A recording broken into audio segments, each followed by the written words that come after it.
अस्सलामुअलैकुम वीवर्स, कैसे हैं? उम्मीद करता हूँ तमाम वीवर्स खैरियत से होंगे। मलेशिया के शहर कुआलालंपुर से तमाम वीवर्स को खुश आमदीद। आज की वीडियो का टॉपिक है कि heavy machinery operators salary in Malaysia. क्योंकि अक्सर दोस्त पूछते हैं कि मलेशिया में बिल्डोज़र चलाने वाले की क्या सैलरी होती है।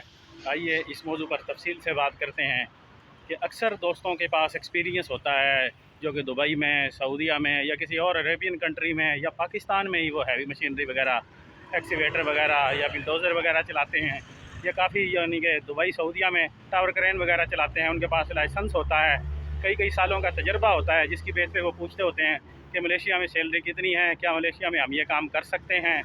तो इसका जवाब यही है कि मोहतरम, मलेशिया में ड्राइवरी की इजाज़त नहीं है गैर मुल्की को, चाहे वो नॉर्मल बसों की, कारों की ड्राइवरी हो, ठीक है, या हैवी मशीनरी की ऑपरेटिंग हो, टावर क्रेन, एक्सवेटर या और बिल्डोज़र वगैरह। इस गैर मुल्की को इससे रिलेटेड जो भी हैवी मशीनरी है उसको ऑपरेट करने की इजाज़त नहीं है।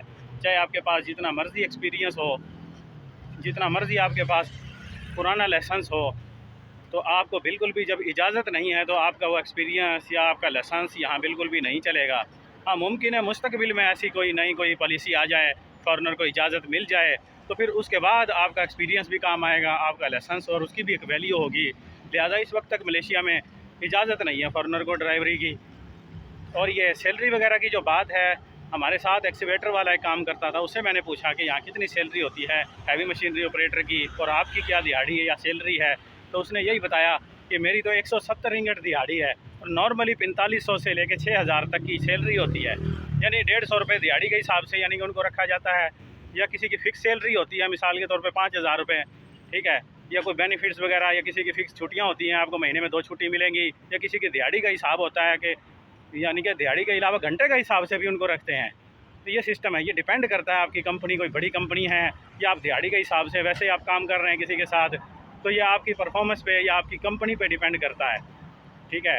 जो यहाँ के लोकल लोग यहाँ पे जो काम करते हैं या उनकी बात कर रहा हूँ, सैलरी की जो है नॉर्मली 4500 से 5000 तक होती है। अगर आपका एक्सपीरियंस ज़्यादा है, आप एक ही जगह पे एक ही कंपनी में एक लंबे अरसे तक काम करते हैं, तो साफ ज़ाहिर है हर साल आपकी परफॉर्मेंस के हिसाब से आपकी कुछ ना कुछ सैलरी बढ़ती है। जब बेसिक सैलरी बढ़ती है तो उसी के हिसाब से ओवर टाइम भी आपको मिलता है, चाहे वो सिंगल हो या 1.5 हो, ठीक है, उस हिसाब से आपको ओवर टाइम भी मिलेगा, वो भी आपका पर घंटा बढ़ेगा। सैलरी के बारे में तमाम तर डिटेल देने का मकसद यही है कि यहाँ जो हैवी मशीनरी ऑपरेट करते हैं नॉर्मली, चाहे वो टावर क्रेन, बिल्डोज़र, एक्सीवेटर वगैरह, इससे रिलेटेड दूसरी मशीनरी है, 150 से लेके 200 रिंगट तक की उसकी पर डे होती है बेसिक जो है। ओवर टाइम अगर है तो उस हिसाब से, अगर सिंगल है या 1.5, उसकी कंपनी पे डिपेंड करता है वो किस तरह उसको मिलता है, या ठीक है, ये तमाम तर 4500 से 6000 तक की बनती है। लिहाजा अगर आपका ये ख्याल है कि आप हैवी मशीनरी के ऑपरेटिंग करने के वीज़े पे आएंगे मलेशिया में, तो ये अपनी सोच को बदल लीजिए। यहाँ का आपको ड्राइविंग का वीज़ा नहीं मिलेगा, ऑपरेटिंग का वीज़ा नहीं मिलेगा। तो ये अभी तक मैंने किसी को ड्राइविंग के वीज़े पे आते हुए या हैवी मशीनरी के ऑपरेटिंग के वीज़े पे आते हुए ना आज़ाद देखा है ना कंपनी में देखा है, क्योंकि ये फॉरेनर के लिए अलाउ ही नहीं है। उम्मीद करता हूँ आप दोस्तों को आपके सवाल का जवाब मिल गया होगा, जो कि हैवी मशीनरी ऑपरेटर के बारे में पूछ रहे थे, कितनी सैलरी होती है, वीज़े का क्या तरीका है। उम्मीद करता हूँ आपको ये टॉपिक पसंद आया होगा। अगर आप मलेशिया से रिलेटेड इन्फॉर्मेशन, वीलॉग और जॉब, सैलरी और वीज़ों की मालूमात चाहते हैं तो इस चैनल को सब्सक्राइब करें, बेल आइकन को दबाएं, ताकि आने वाली वीडियो के लेटेस्ट नोटिफिकेशन आपको वक्त पर मिल सकें। मिलते हैं नेक्स्ट वीडियो में। अल्लाह हाफिज़।